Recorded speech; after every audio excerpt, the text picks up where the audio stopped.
യാ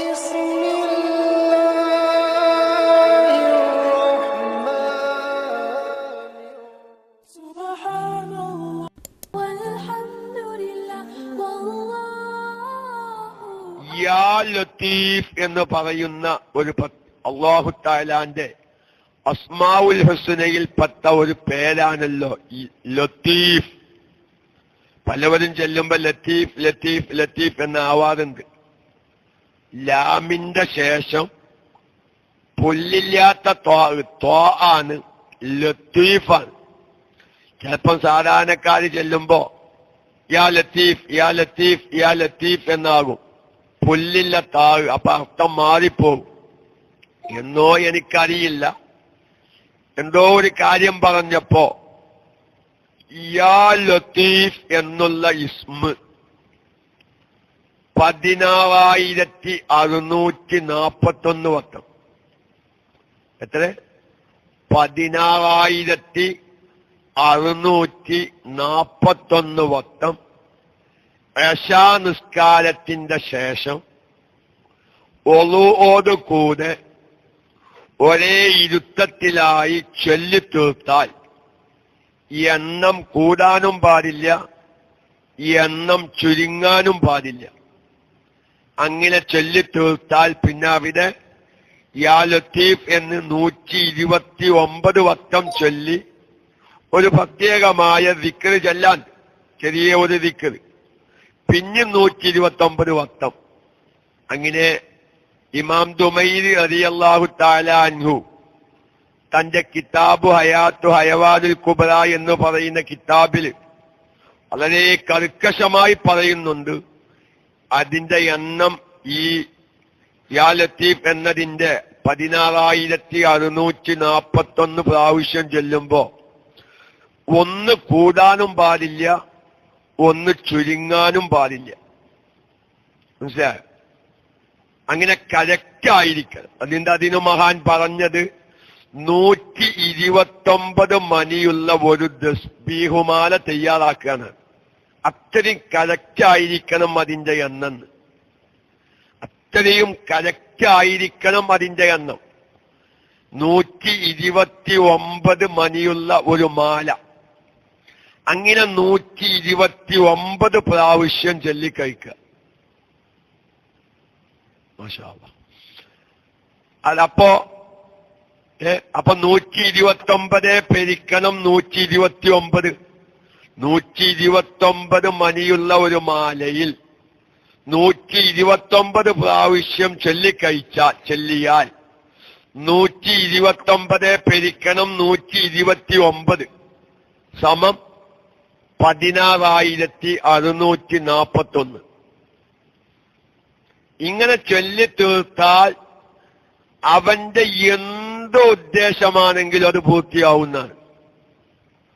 അല്ലാഹു തആല ഇഷ്ടപ്പെട്ടത് മറ്റോന്റെ തല പോവാനുള്ള ഉദ്ദേശം എന്നല്ലല്ലോ ഇപ്പൊ നമ്മളാരും ചിന്തിക്കുക. ഞാൻ പറയുന്നത് അങ്ങനെ ഒരു കാര്യം ഞാൻ കുറെ മുന്നേ നമ്മുടെ ക്ലാസ് റൂമിൽ പറഞ്ഞപ്പോ പലവരും അത് ചൊല്ലിത്തീർത്ത് കാര്യങ്ങൾ നേടിയവരുണ്ട്. പക്ഷെ ഞാൻ ആ ഒരു കാര്യം പറഞ്ഞപ്പോ ഒരുപാട് ആളുകൾ അന്ന് സാധുവായി എനിക്ക് കോൾ ചെയ്തു. അത് 2 ദിവസമായിട്ട് ചൊല്ലിത്തീർത്താൻ മതിയോ, 3 ദിവസമായിട്ട് ചൊല്ലിത്തീർത്താൻ മതിയോ? കാരണം യാ ലത്തീഫ് എന്നുള്ളത് അത്ര എണ്ണം ഒരേ സമയത്തായി ചൊല്ലിത്തീർക്കണമെങ്കിൽ മിനിമം ഒരു 2.5-3 മണിക്കൂർ സമയം പിടിക്കും. നമുക്കൊന്നിപ്പോ അങ്ങനെ ഒരു സമയം അത് ഇരിക്കാൻ വയ്യല്ലേ. ആർക്കാപ്പൊ ഒരു 2.5-3 മണിക്കൂറൊക്കെ ഒരു ദിക്ർ ചൊല്ലാൻ വേണ്ടി ഒരേ ഇരുത്തം ഇരിക്കാൻ സാധിക്കുക? ചിലപ്പോ നമ്മുടെ കാല് വേദനയാവും, ചിലപ്പോ ഉറക്കം വരും, ഇങ്ങനൊക്കെ നമുക്ക് സംഭവിക്കല്ലോ. അതുകൊണ്ടാണല്ലോ മഹാന്മാർ ചില നിബന്ധനകൾ വെച്ചാൽ ആ നിബന്ധന പാലിക്കണം. ഇപ്പൊ സുബഹി നിസ്കാരം കഴിഞ്ഞിട്ട് സൂര്യൻ ഉദിക്കുന്നത് വരെ എന്ന് പറഞ്ഞാൽ സൂര്യൻ ഉദിച്ച് ഒരു കുന്തത്തിന്റെ കതിർ ഉയരുന്നത് വരെ. അപ്പൊ സൂര്യൻ ഉദിച്ചതിനു ശേഷം വീണ്ടും ഒരു 20 മിനിറ്റ് കൂടി അതേ ഇരുത്തം ഇരുന്ന് ദിക്ർ, സലാത്തിൽ, ദുആയിലൊക്കെയും ആകുക. അത് ചില വളായിഫുകളാണ്, ചില അമലുകൾ. അങ്ങനെ ഇബാദത്ത് ചെയ്യൽ വളരെ മഹത്വമുള്ളതാ. അപ്പൊ അവിടെ മഹാന്മാർ പറയുന്നുണ്ട്, ഒരാൾക്ക് അതേ ഇരുത്തം ഇരുന്നാൽ ഉറക്കം വരും. സുബഹി നിസ്കാരം കഴിഞ്ഞ് ഓന് സൂര്യൻ ഉദിക്കുന്നത് വരെ അങ്ങനെ ഇരിക്കുമ്പോ, കിബിലക്ക് മുന്നിട്ട് അതേ ഇരുത്തം ഇരിക്കുമ്പോ അവനിക്ക് സ്വാഭാവികമായും ഉറക്കം വരികയാണെങ്കിൽ എന്താ ചെയ്യാന്നൊരു ചോദ്യം എന്താ അവിടെ. ഓനങ്ങനെ ഇരിക്കാമോ ചെയ്യാതെ, പക്ഷെ ഇരിക്കും. ചെലോലാണ്ട് ഉറങ്ങിപ്പോകും. അപ്പൊ അവിടെ മഹാന്മാര് പറഞ്ഞു, എഴുന്നേറ്റ് നിൽക്കുക, കിബിലയെ തൊട്ട് തെറ്റാതെ എഴുന്നേറ്റ് നിൽക്കുക. ഉറക്കം വരുമെങ്കിൽ എഴുന്നേറ്റ് നിന്നാലും ഉറക്കം വരും. അങ്ങനെ എന്താവും ചെലോല്, അതേ ഇരുത്തം ഇരിക്കുമ്പോ ഉറക്കം വരും. അപ്പൊ ഉറക്കം പോകാൻ വേണ്ടി കിബിലയെ തൊട്ട് തെറ്റാത്ത രൂപത്തിൽ എഴുന്നേറ്റ് നിൽക്കുക. അങ്ങനെ എഴുന്നേറ്റ് നിന്നാലും ഉറക്കം വരും നിൽക്കുക. എന്നാൽ കിബിലയെ തൊട്ട് തെറ്റാതെ കിബിലയുടെ ഭാഗത്തേക്കൊന്നത് നടക്കുക. അപ്പൊ അതിന് ചില ദിക്റുകളും ഔറാദുകളൊക്കെ ചെല്ലുമ്പോ ഒരു നിബന്ധന ഉണ്ടാവും. ഇരിക്കത്തിന്റെ വിഷയം ഞാൻ പറഞ്ഞു കൊണ്ടുവരുന്നത് അതൊന്നുമല്ല. അങ്ങനെ ഞാനത് പറഞ്ഞപ്പോ ഒരുപാട് ആളുകൾ അന്ന് വിളിച്ചു. എന്തേ കാരണം? പലവർക്കും ഭൗതികമായി 100 കണക്കിന് വിഷയങ്ങളുണ്ട്.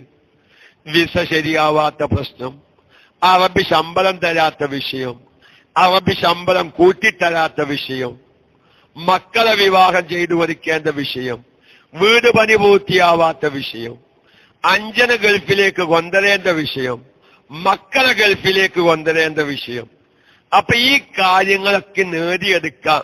എന്നാ പിന്നെ 16,641 പ്രാവശ്യം അബുറയ്യ ഉസ്താദ് പറഞ്ഞ മാതിരി യാ ലത്തീഫ് അത് ചൊല്ലി തീർക്കാം. വേണ്ടാനല്ല ഇപ്പൊ ഞാൻ പറഞ്ഞത്.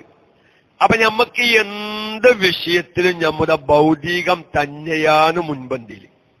അതുകൊണ്ടാണ് സലാത്തുൽ ഹാജത്ത് പറഞ്ഞപ്പോ ഒരുപാട് ആളുകൾ അന്വേഷിച്ചു. അങ്ങനെയാണെങ്കിൽ നിക്കൊരുപാട് ആവശ്യങ്ങൾ ചെയ്തോളി, ആത്മാർത്ഥമായി ഇങ്ങനെ അത് ചെയ്തോളി, ആ കാര്യം എന്ത് നടക്കും. നമുക്ക് ആത്മാർത്ഥത ഉണ്ടോ, സംഗതി നടക്കാതിരിക്കില്ല. പക്ഷെ നമുക്ക് ആത്മാർത്ഥതയാണ് ഏത് വിഷയത്തിലും വേണ്ടത്. അപ്പൊ ഞാൻ പറയുന്നത്, നമ്മൾ സാധാരണക്കാരാണ്. നമുക്ക് എപ്പോഴും നമ്മുടെ ഭൗതികമായ വിഷയങ്ങൾക്കാണ് കൂടുതൽ താല്പര്യം വരുന്നത്. പോരാനാണിപ്പോ ഞാൻ പറഞ്ഞത്. സലാത്തുൽ ഹാജത്ത് നിസ്കരിച്ച് നമ്മുടെ ഭൗതികമായ പല ലക്ഷ്യങ്ങളും നേടിയെടുക്കാൻ താല്പര്യമുള്ളതുപോലെ എന്ത് വേണം?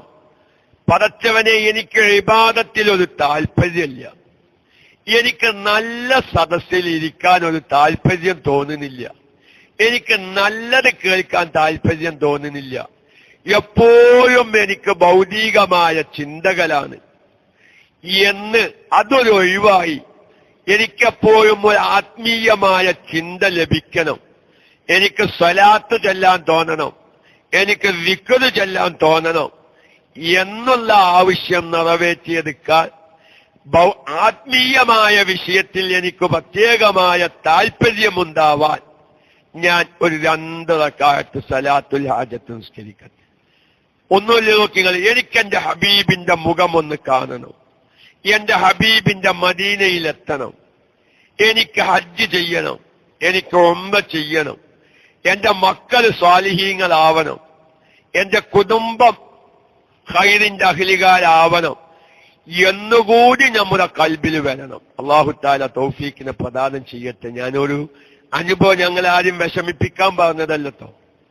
എന്താ ഉസ്താദ്, ഞങ്ങൾ സലാത്തുൽ ഹാജത്ത് നിസ്കരിച്ചതിന് വേണ്ടാനല്ല, പക്ഷേ ഒളൂഇന്റെ ശേഷമുള്ള 2 റക്അത്ത് സുന്നത്തും സലാത്തുൽ അവ്വാബീൻ എന്ന സുന്നത്തൊക്കെയും പറഞ്ഞതിനേക്കാൾ കൂടുതൽ ഒരു അന്വേഷണം വന്നത് സലാത്തുൽ ഹാജത്തിനെ കുറിച്ചാണ്.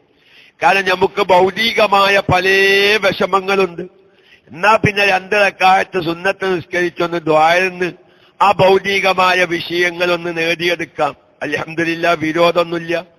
ഞാൻ ആ വിഷയത്തെക്കുറിച്ച് പറഞ്ഞപ്പോ ഞാൻ പറഞ്ഞില്ലേ, ദുന്യവീയത്തൻ കാനത്ത് ഔഹ്റവീയത്തൻ, ഭൗതികമായ ആവശ്യമാവട്ടെ പാരത്രികമായ ആവശ്യമാവട്ടെ ആ കാര്യം അവനിക്ക് നേടിയെടുക്കാൻ പറ്റും. അല്ലാഹു തആല നമ്മുടെ എല്ലാ കാര്യങ്ങളും ഭൗതികമാണെങ്കിലും ആത്മീയമാണെങ്കിലും ആത്മീയമായ നിലക്ക് കാര്യങ്ങൾ ഒക്കെ നേടിയെടുക്ക് ദുആഇന്ന് മൗലിദോതി സ്വലാത്ത് ചൊല്ലി ദിക്റ് ചൊല്ലി യാ ലത്തീഫ് എന്നുള്ള ദിക്റ് ചൊല്ലി അങ്ങനെ നമ്മുടെ ഭൗതികമായ കാര്യങ്ങൾക്ക് വേണ്ടി ദുആഇക്കുമ്പോ ആത്മീയമായ കാര്യങ്ങൾ ചെയ്ത് ഭൗതികമായ കാര്യങ്ങൾക്ക് വേണ്ടി ദുആഇക്കുമ്പോ അതും ഒരു ആത്മീയതയാണല്ലോ. അല്ലാഹു തആല എല്ലാവർക്കും ബറക്കത്ത് നൽകുമാറാവട്ടെ എന്ന് പറഞ്ഞ്